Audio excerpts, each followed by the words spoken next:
I'm Jessica Lahr here. Welcome to another edition of FLX Weekly here at FingerLakes1.com on Wednesday, August 17th, 2016.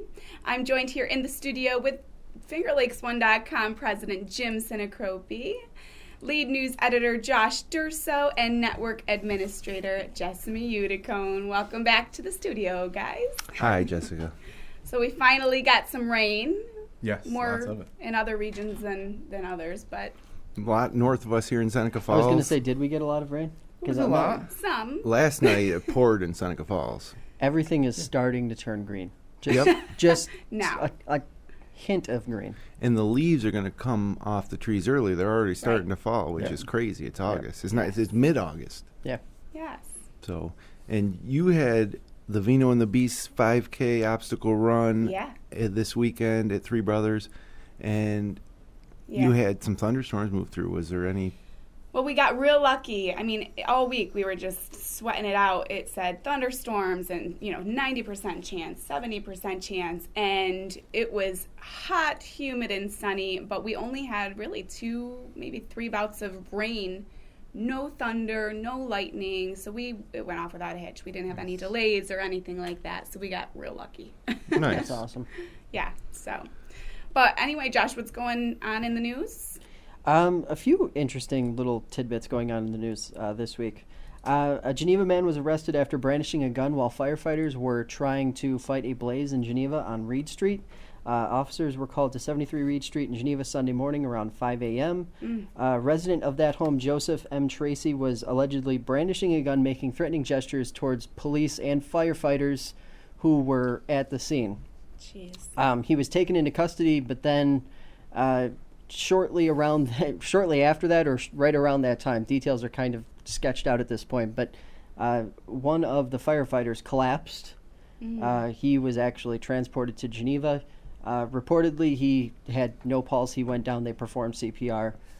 It was a medical emergency, though. It had not. The 2 incidents were unrelated. It was just a really. The initial release, it sounded like they could have been related. It was ambiguous as to whether maybe that medical emergency was related to the guy with the gun. Yeah, and they have launched a criminal investigation into the fire itself. The barn out back was totally leveled, and according to some reports that came out this morning, the firefighters may have had to temporarily stop fighting the fire because of the individual with the gun. So that might have led to the building itself being a loss. People are crazy. Yeah, people are a little bit He crazy. started the fire and then was trying to defend his... Right. That's Let what it burn. that would Let be- it burn. He lived there, which Right. is one of the sort of bizarre things. Why would you set your own barn on A fire? more useful gun would be a squirt gun. In that situation, yes. He may not like trespassers on his property under any circumstances. Even if there's a fire. Yeah. Even Guess if, not. yeah. Perhaps. And I believe it might have been an apartment,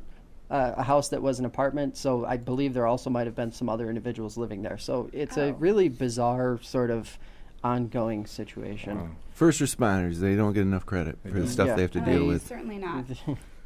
Another interesting bit of news, Seneca Falls woman was named finance director in Seneca County.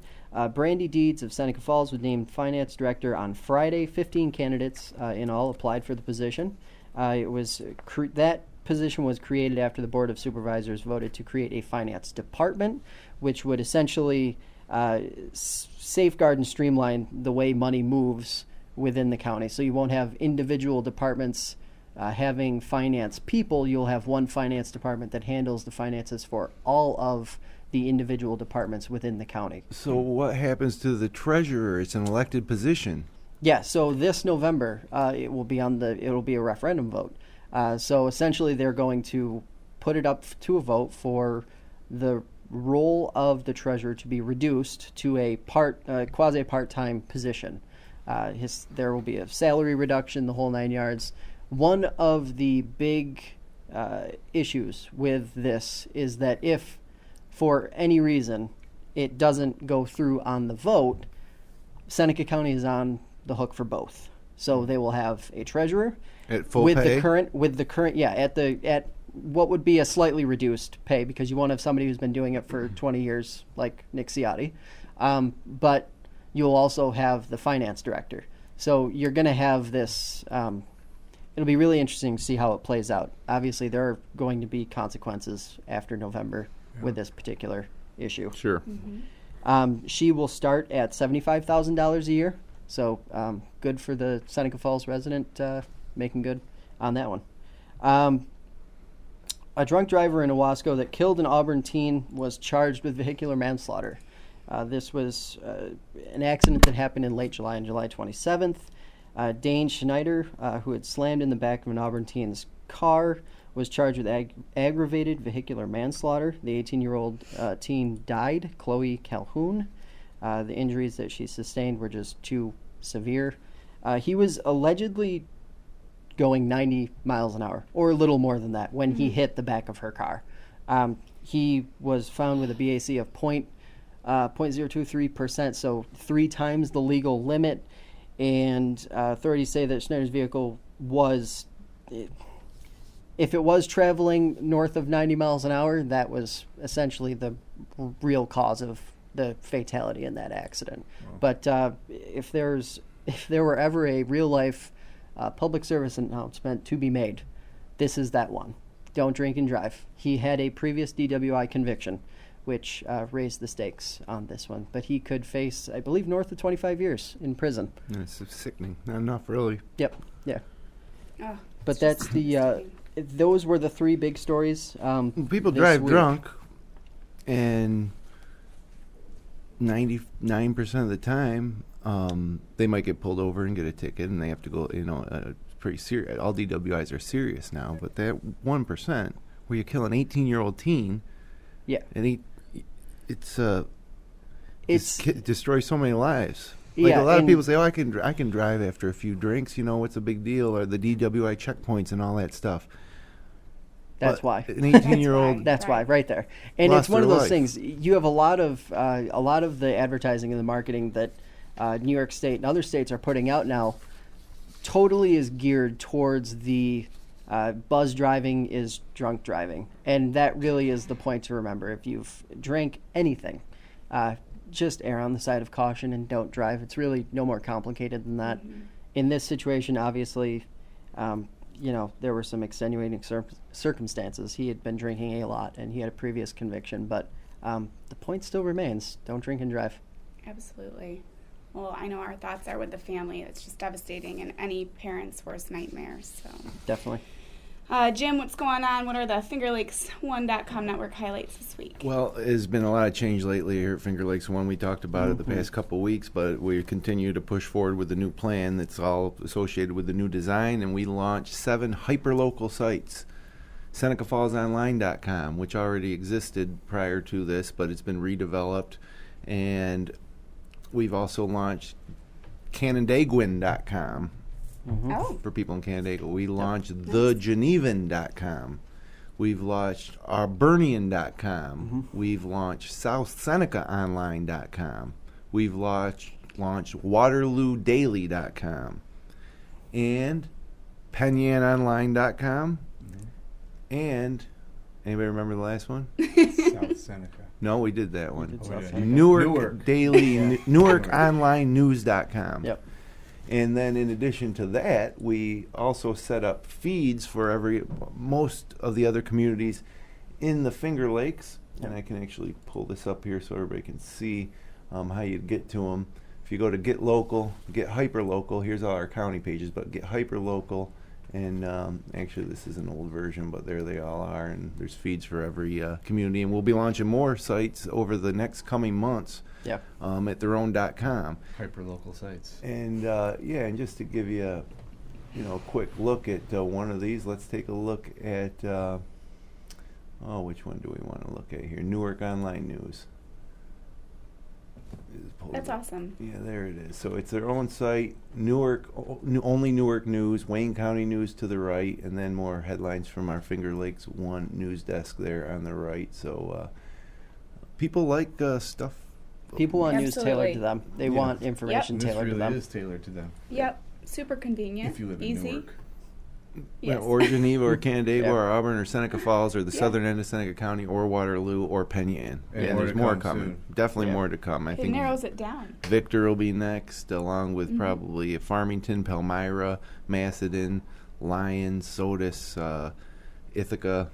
Yep. So there's more coming. Yep, definitely. Which is pretty cool. Yeah, I that's think. Nice. Filters it.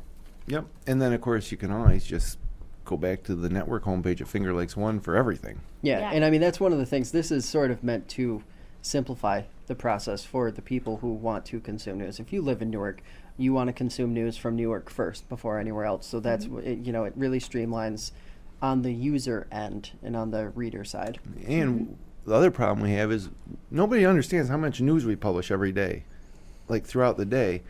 How many headlines a day go into our database? 80? I would say 80 to 100 probably on any given day when all is said and done. If you're from midnight to midnight, if you're counting a full day's cycle. And I mean, you're talking, it doesn't take long. That's why I say the hyper news sites are really important, because it doesn't take long for a story, if it isn't a really big headline, to get buried. Sure. So if there's a story about a sidewalk being replaced on a street in Newark, that's going to be nowhere near the front page of Finger Lakes One, but it'll be in the top of the feed at NewarkOnlineNews.com. Exactly. Right. So there you go. So other than that, a new show debuted last Friday, Our Finger Lakes History with Walter Gable. He's a Seneca County historian. The show is amazing. It's an hour long. Really he takes you through. This month's topic was the history of the Seneca Army Depot, the complete history, and he takes you right through with photos, newspaper clippings. It's an amazing show. Next month's show, which I think is around the 10th of September, maybe the 9th, is going to focus on the history of the Ku Klux Klan in the Finger Lakes. So that would be really interesting. Check that out. All those episodes are at fingerlakes1.tv and featured on Finger Lakes One, although I think since that show was recorded Friday, it's starting to come down. GolfJ.com podcast recap the men's Olympic golf event and review G4 golf shoes. This week, the Crash Course podcast was live in Sandusky, Ohio, streaming a derby there, and then they got back. That was on Sunday. They got back Monday and did their regular episode. Weber this week had a very talented Romulus High School student named Emily Testa, who performed 2 songs in studio here with her ukulele. She has a beautiful voice. That's worth a watch. Amazing. And we have the 31st lap coming up Thursday night at 7:15 live, and then inside the FLX Thursday at 2. And who's our guest? Jack Marin, Ontario County Supervisor out of Victor. Jack Marin, he's going to be on to talk about, obviously, his town, but also talk about some Ontario County issues. Should be a really interesting show, because I think we usually don't get that perspective very often. The western portion of Ontario County. When we think of Ontario County and Seneca County, we think of Geneva, maybe Canandaigua, Farmington, places like that. But when you push all the way to the other side, Victor's sitting there, and there's a lot going on there. Yeah, stuff going on in Victor. So yep. Cooler today than it has been, which is nice. What's the weekend forecast look like, Jess? Well, the humidity is going to continue into the weekend, with temperatures expected to push back near 90. Friday will be mostly sunny with just a slight chance of a brief shower and a high near 88. Saturday will be mostly sunny, hot, and humid with a high near 90. A 50% chance of showers or thunderstorms is expected on Sunday with a high again near 90. The forecast for the early part of next week calls for a bit of a cool down with less humidity and more comfortable daily highs near 80, so that should be nice. Little break. As always, check out the latest local forecast and live local radar at the local weather center at fingerlakes1.com. What do we have going on this weekend, Jessamy? It's going to be hot, according to you. Yes, but it is. If you want to be outside enjoying the hot weather, there's lots of activities going on in the Finger Lakes. First of all is the Canal Crawl, I've been told it's called. You can paddle down the Cayuga Seneca Canal from Waterloo Lock to the Seneca Falls Community Center to benefit the Seneca County House of Concern. Like a walkathon, just like a walkathon, kayakers and canoers will be raising money by collecting donations through pledges. It's similar in format to other physical activity-based fundraising events, but this low-intensity, non-competitive event is ideal for a variety of ages. Nice. For more information and registration forms, go to houseofconcern.org. There's also a competing paddling event going on in Montezuma, the Cayuga wine paddle or something it's called. Unrelated paddling event. If you're going to have a paddling event, I would schedule it opposite no other paddling events. Right. But It's quite its own niche. Are you saying there aren't enough paddlers in the area to support that? I think you can rent your own canoe or kayak for some of these things. Sure, I know for the one in Cayuga County or Montezuma you can, but it's a narrow demographic. That's why 5K races are so popular nowadays, because all you need is a pair of sneakers, and you can walk it if you want. You can run it if you want. You can do 2-3 a day if you want. Sure. Yeah. Back to back. I'm torn on which paddling event to go to. I'd go to the House of Concern one. Yeah, I think that's the right one, just because I read about it just now to you guys. On Saturday, also, the Romulus Fire Department will be hosting their field days here at Traders Village. Everybody knows where that is on 89. With a chicken barbecue games, a dunking booth. Everybody likes a dunking booth. A fire hose competition. That's what my children do in the bathroom. Live music, craft beer, artisans, assorted food, and great views of Cayuga Lake. Fun. I wonder who's getting dunked. You, if you want. Members of the Romulus Fire Department, I'm sure. But a celebrity dunk. How about Jessica? Yeah, gosh. Now we're talking. I was going to say conflict on Saturday, Canal Cup weekend. I'd go for it. Get dunked. It's going to be hot. On Sunday, that's the day after this Romulus Fire Department field days, which everyone should go to. It's Camino de Cayuga, hosted by Toro Run Winery, with all proceeds to benefit the Finger Lakes Land Trust. Hike from Toro Run Winery, that's really hard to say, at 11 a.m. to the Land Trust Van Riper construction area, and enjoy wine and food tastings along the way. So you're walking, and there's wine and food tastings as you walk from one place to another. That's excellent. That's absolutely amazing. A barbecue and music by Bad Juju will begin at 1 p.m. Tickets are required, but they're available for $10 in advance or $15 the day of the event. Reserve yours today by calling 315-530-2663. More upcoming events can be found at our community calendar on fingerlakes1.com, which you're hearing so much about. Which, by the way, is just chock full of local events. So many events. Yeah. If you had me read all those events, this would have to be an hour show. Our show of just events. At least. Minimally. Jessamy on events. That's right. Hey, we could spin off. What about sports? What's going on?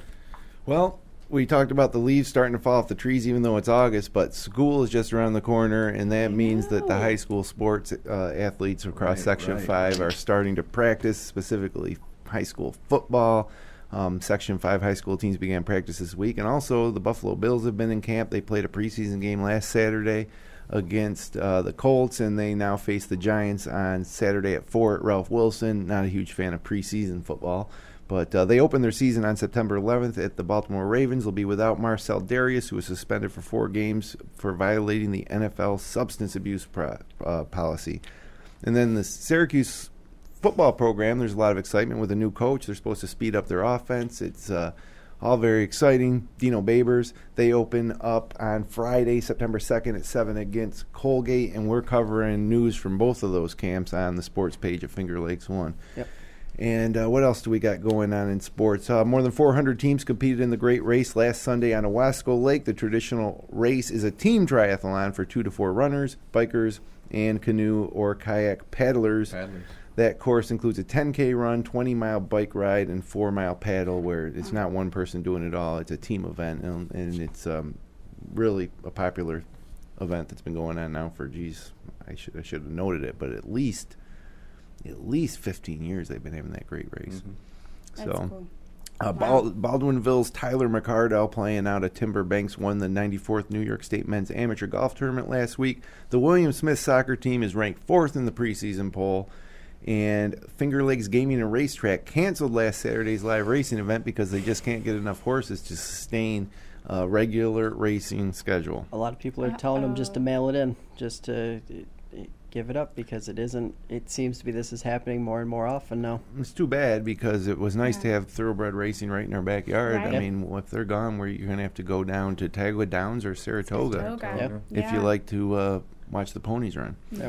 So one last note, the Canal Cup matches between Seneca Falls Country Club and Silver Creek are going to be held Saturday. That's a huge crosstown rivalry between the two golf courses.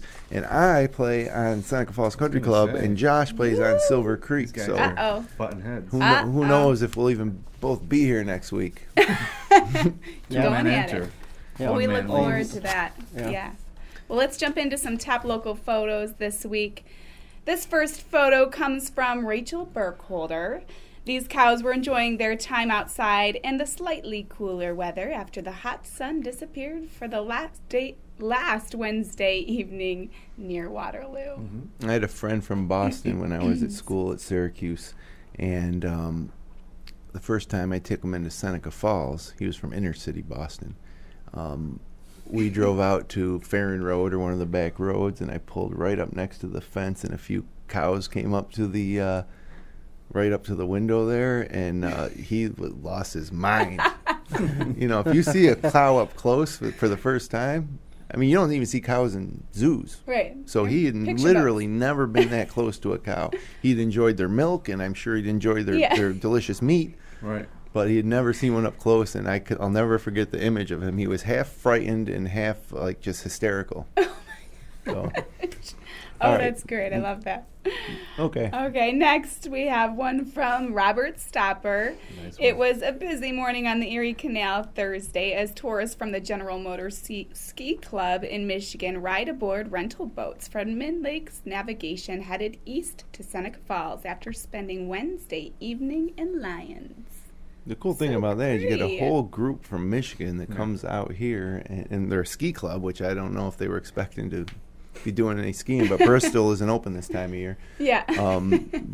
But, there's this whole industry, that goes on all around us that sometimes we don't notice. But can you imagine how much money a group like that from Michigan will spend in our region over the course of 2 or 3 days? Right. I mean, judging from those boats, there had to be 50, 60 people. It's dinner in a different town every night. Mm-hmm. Yep.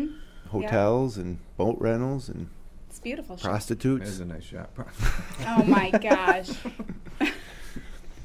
All right, with that, we're going to jump into the next one. Karen Bartow saw Don Henley perform at CMAC in Canandaigua on Friday evening in hot, steamy conditions.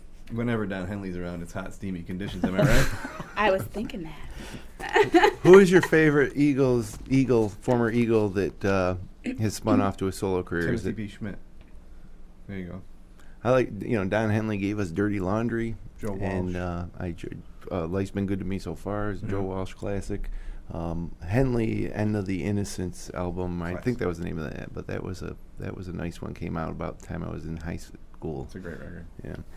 Okay. All right. Here's a photo by Robert Stopper of one of several Erie Canalway signs installed on Tuesday by the town of Lyons to indicate the route of Clinton's Ditch and the enlarged Erie Canal. This photo identifies a 3-mile open ditch from Canal Street east to Loch Berlin. Getting signs installed is a big part of being a county historian. I would notice listening to Walt Gable's show. He talked about several signs he had installed. Really? Yeah. Petition. Commemorate things. Yeah. Can't say enough. You got to go watch that if you haven't. Yeah. Clinton's Ditch, also known as Clinton's Folly. Right. People thought he was crazy to build a canal of that size. And so now it's... Who's laughing now? Yeah, that's right. He's got his own sign. That's right. But they shouldn't call it Clinton's Ditch anymore, really, right? Yeah, can't we do better than ditch? It sounds very insulting. Built in 1817 to 1835. I mean, think about the logistics of engineering back then, something like that. Labor. Unbelievable. Think about all labor. life expectancy at that time. Some of the people who started working on that probably didn't finish that job. Nope, See it done. Right. Oh, boy. Well, now that it's got its own signs up there in Wayne County. That's right. Props to him. Now, this is the best photo. Yeah, it's my favorite photo from this week, taken by Rachel Burkholder. She was going through Geneva on Thursday evening, and she spotted this rainbow over the north end of Seneca Lake and stopped for a better look, also admiring the recent renovations that were done by the pier and lakefront. Wow. It's a double rainbow, too. Yeah, you can barely see that second one above it. All the way across the sky. Beautiful rainbow last night. I don't know if anybody saw it. I did. It was awesome. We were driving. So when she's talking about the renovations, what's she talking about? The pier's still there. Is it those boat launches that come off the left of it, or did they do something to those grassy islands there? They're in the process of rerunning the entire thing. Mm-hmm. That's been one of their big, according to Matt Horn, that's been one of their big investments in Geneva over the last couple of years. Yep, they've had it fenced off all summer long. Creating a little more spacing for the general public who walks along. And so they're not quite right on top of everything. Mm-hmm. Gotcha. Well, that is a great photo. Yeah. By Rachel. Yes, thank you all for sending in your photos. And remember to send us your local photos. Send an email to contact@fingerlakes1.com. What do we have going on? We in got the a few more minutes here. The Olympics are winding down. Let's chat about that for a second because USA is doing amazing. They are. I mean, we're doubling up everybody in terms of the medals, right? Yeah.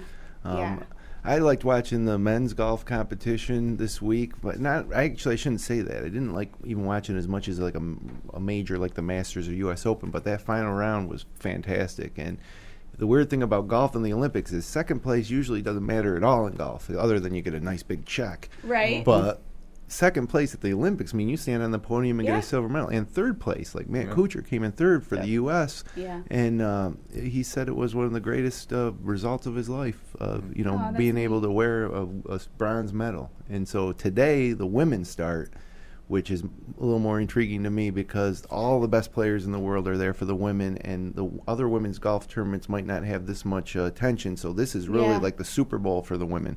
So I'll be looking forward to watching that. That's true. That's neat. You guys been watching anything, or are you guys what burned have you been out? watching? Jessamy, I know you're big on the I am big on the Olympics. Did you catch Michael Phelps' last race? Of course I did. Of course I did. He laughed at me. Well, I mean, anyone who's interested in the Olympics has to know that he's the winningest athlete of all time at the Olympic Games. And to see his last race, and to say I saw his first race, I saw his last race, I probably saw all of his races, I'd say.